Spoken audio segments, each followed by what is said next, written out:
System जो है इस पे थोड़ा सा लापरवाही कर रही है। अगर वो लोग चाहें तो इसको सुधार सकते हैं। तो शायद ये भी तो हो सकता है कि माँ बाप इसी सिस्टम से डर रहे हो और अपनी बच्चियों को दिल्ली ना भेज रहे हो पढ़ने के लिए। मानते हैं कि हाँ, ये तो आप बिल्कुल राइट बोला। नमस्कार दोस्तों, आपका स्वागत है आरडीआई के एक छोटे से इंस्पायरिंग वीडियो में। मैं हूं मुन्ना आपके साथ और आज एक ऐसे इंटरव्यू आपके साथ आपके पास लेकर आए हैं जो बच्चियों के लिए स्पेशल है, गर्ल के लिए स्पेशल है। क्योंकि मैं बहुत दिन से सोच रहा था अपने चैनल पे एक लड़की सबके लिए वीडियो बनाना, क्योंकि अक्सर हम भी उसी गांव में रहते हैं जहाँ पे बच्चियों सबको एजुकेशन के लिए बहुत परेशानियां झेलना पड़ता है। उनके माँ बाप उनको बाहर नहीं जाने देते हैं या दिल्ली नहीं जाने देते। अगर वो चाहती हैं पटना जाकर पढ़ना तो जाकर पढ़ नहीं पाती। आखिर ऐसा क्यों होता है गाँव में? और उसकी वजह से गाँव की बच्चियां कुछ परसेंट ही आगे बढ़ पाती है और कुछ बच्चियां सिर्फ और सिर्फ हाउसवाइफ बनकर ही रह जाती है और ऐसे ही जीवन कटते रहता है। आज ऐसे ही एक लड़की से मिलेंगे जिन्होंने अपने समाज से निकलकर दिल्ली में जाकर एक अपना छाप बनाना और फिर दिल्ली से आकर उन गरीब फैमिली के लिए और बाढ़ पीड़ितों के लिए मदद करना। आखिर ये इस लड़की के अंदर ये सोच कहां से आया, आज इसी पे बात करेंगे। और मेरे साथ वही लड़की बैठी हुई है जिनका नाम है लवली सिंह राजपूत। एंड क्या बताएं, आइए जानते हैं इन्हीं से, इनके मुंह से कि आखिर ये क्या सोचती है अपने बारे में और कैसे अपने आप को ऐसे ढाली हुई है। सबसे पहले हम आप सबको दिल से नमस्ते बोलेंगे और मैं लवली राजपूत। आज मैं बताऊंगी कि अपने फैमिली को मैंने कैसे मनाया था और किस तरीके से मैंने ट्रीट किया था कि काफ़ी लड़कियों को मेरे से मदद मिली।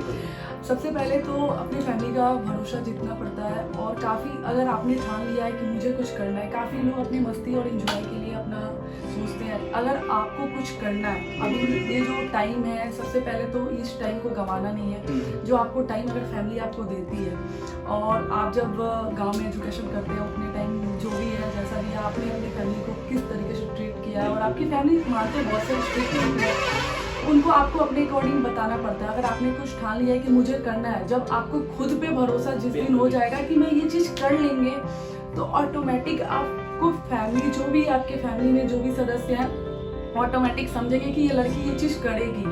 तो सबसे पहले तो आपको फैमिली को हर तरीके से मनाने की कोशिश करनी चाहिए और उनको इस तरीके से, और फैमिली को भी समझने चाहिए कि मेरी बच्ची अगर ये चीज़ करना चाहती है तो उसे करने देना चाहिए। और दुनिया समाज के डर से अपनी बेटियों को बांधने के बजाय उनको बाहर निकाल के जो उनका हक है, जो जैसे कि हम अपने बेटों को जैसे भेज सकते हैं वैसे ही भेदभाव ना करें। और सबसे पहले कि उन पे एक विश्वास दें, एक मौका दें, क्योंकि मौका आप अगर एक देते हो, अगर वो मौका वो गंवा देती है फिर उनकी गलती माना जाएगा। स्टार्टिंग में आप उनको एक मौका दें, कोशिश करें और उनको ये भी बताएं कि आपको ये मौका मिला है और आप इस मौके को अच्छे से कीजिए, क्योंकि हर इंसान को एक मौका मिलना चाहिए। जैसे मुझे मेरे पेरेंट्स ने एक मौका दिया और हमने काफ़ी अच्छा किया, बेहतर किया अपनी फैमिली में। और जो भी है मेरी सिस्टर्स वगैरह को भी मैंने लेके गए। उस टाइम भी मेरी फैमिली काफ़ी स्ट्रिक्ट थी, बट मैंने अपनी फैमिली से लड़ा था कि हम लोग कुछ करेंगे करेंगे करेंगे। तो जो चीज़ अगर इंसान को खुद पे जिस दिन भरोसा हो गया ना, ऑटोमेटिक अपनी फैमिली से भी लड़ सकता है और अच्छा कर सकता है। लेकिन उन माँ बाप के लिए आप क्या कहना चाहेंगे जो कुछ हद तक पढ़ाई के लिए सपोर्ट करते हैं, लेकिन जब बात आती है सिंगिंग की, डांसिंग की या मॉडलिंग करना है तो वहाँ पे वो अनसपोर्टेड हो जाते हैं?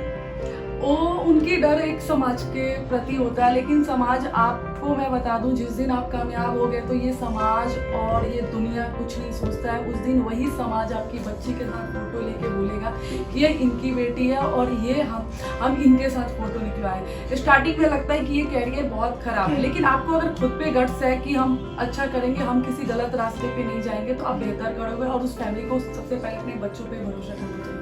लेकिन मुझे कहीं ना कहीं एक चीज़ ये डर सताता है मुझे भी, और मैं आज सुबह ही पढ़ रहा था, पेपर में लिखा हुआ था ये चीज़ कि जो इंडिया में बलात्कार, अत्याचार या अपराध जो बढ़ते जा रहा है, ये किसका नतीजा है? भारत सरकार के या संस्कार के? ये मैं बोलूँगी सबसे पहले सिस्टम की है। जैसे कि बाहर में, जैसे कि दुबई वगैरह में जो केसेस आप देखते हो कि काफ़ी चीज़ें जब होती है, अगर हम एक बार रेपिस्ट को एक बार उसको ऐसी सज़ा दे दें, 100% में 1% को भी ऐसी सज़ा दे दें तो 99 ऐसे ही बच जाएगा। सबसे पहले बढ़ावा इसको सिस्टम दे रही है, क्योंकि संस्कार किसी का बुरा नहीं होता। संस्कार एक होता है ना कि इंसान कभी कभार बहक जाता है, उनकी जो इमोशंस है उस चीज़ें को देख के, लेकिन उस चीज़ को ट्रीट कैसे फैमिली को भी करना चाहिए। सबसे पहले कि फैमिली को मार पीट के उनको नहीं सुधारना चाहिए, एक सपोर्ट काफ़ी अच्छे से अपने दोस्त बन के अपने बच्चों के साथ, सबसे पहले तो एक आज का जैसे जनरेशन चल रहा है इसमें फ्रेंडली रहना और एक दोस्ती की तरह अपने बच्चे से ट्रीट करना, क्योंकि बच्चे क्या है कि बहुत सारी चीज़ डर के मारे नहीं बताते हैं, उसका नतीजा बाद में ये होता है। अगर स्टार्टिंग में ही फैमिली उनके साथ दोस्ती के नाते रखेंगे तो वो अपने जो भी प्रॉब्लम्स हो गया, अगर वो बाहर भी जाते हैं कोई उनको ऐसे नज़र से देख रहा है तो बताएंगे, तो उन्हें पता होगा कि उनके साथ कौन क्राइम करना चाह रहा है, चाहे कैसे भी करे। लेकिन काफ़ी फैमिली के डर से नहीं बताते, तो फैमिली को सबसे पहले माँ बाप को दोस्त की तरह ट्रीट बिल्कुल करना। बिल्कुल। और मुझे लगता है जहाँ तक बात है कि इंडिया की सिस्टम जो है इस पे थोड़ा सा लापरवाही कर रही है, अगर वो लोग चाहें तो इसको सुधार सकते हैं। तो शायद ये भी तो हो सकता है कि माँ बाप इसी सिस्टम से डर रहे हो और अपनी बच्चियों को दिल्ली ना भेज रहे हो पढ़ने के लिए।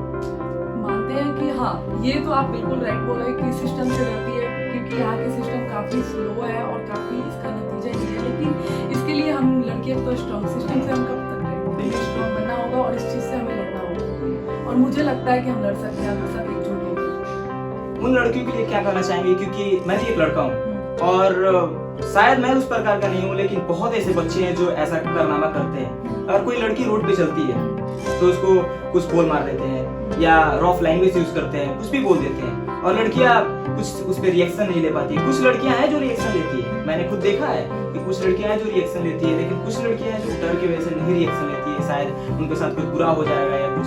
उन लड़कियों के लिए क्या करना चाहेंगे आप? सबसे पहले मैं उन लड़कियों को बोलूँगी, काफ़ी जो लड़कियां जो रिएक्ट नहीं करती हैं, उनका रिएक्ट नहीं करने का नतीजा उनकी फैमिली होती है, क्योंकि फैमिली के डर से वो जब रास्ते पे चलती है तो उनको लगता है कि यार मेरे पेरेंट्स नहीं जा रहे, कोई आस-पास देख नहीं रहा है, तो उनको लगेगा कि मैं ये कर रहा है।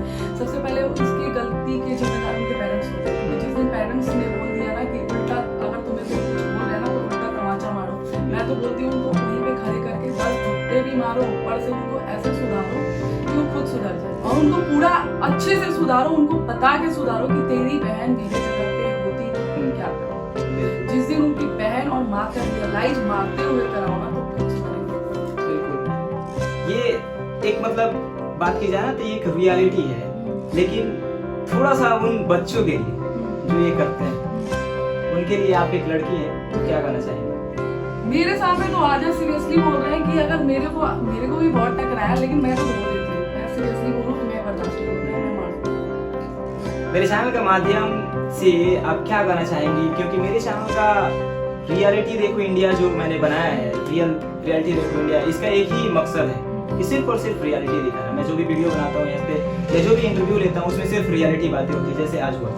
तो एक थोड़ा सा मैसेज मेरे वीडियो के माध्यम से कि बच्चियों सब के लिए, बच्चों सब के लिए और माँ बाप के लिए कि बच्ची लाइफ में बहुत आगे जा सकती है, ये कब उनके माँ बाप समझेंगे? और जिस दिन वो उन पे भरोसा करना स्टार्ट कर देंगे और जिस दिन वो दुनिया और समाज के बारे में सोचना बंद कर क्योंकि देंगे, सबसे बड़ा रीजन यही है, सबसे कि बड़ा वो क्या रीजन- सोचेंगे। हाँ, क्या सोचेंगे, दुनिया क्या सोचेगी, दुनिया कब सोचेगा, दुनिया अगर तुम अच्छे भी रहोगे तभी बुरा सोचेगा, बुरा भी रहोगे तभी भी वही सोचेगा। उनकी सोच कोई बदल नहीं सकता, बदलते हम अपने खुद को है। अगर जिस दिन मैंने खुद को बदल दिया ना, वो ऑटोमेटिक सोचना बंद कर देगा। आखिर किसी ने क्या कमाल की बातें कही है कि आखिर हम ही वो सोचेंगे कि लोग क्या सोचेंगे, तो फिर लोग सोचेंगे क्या?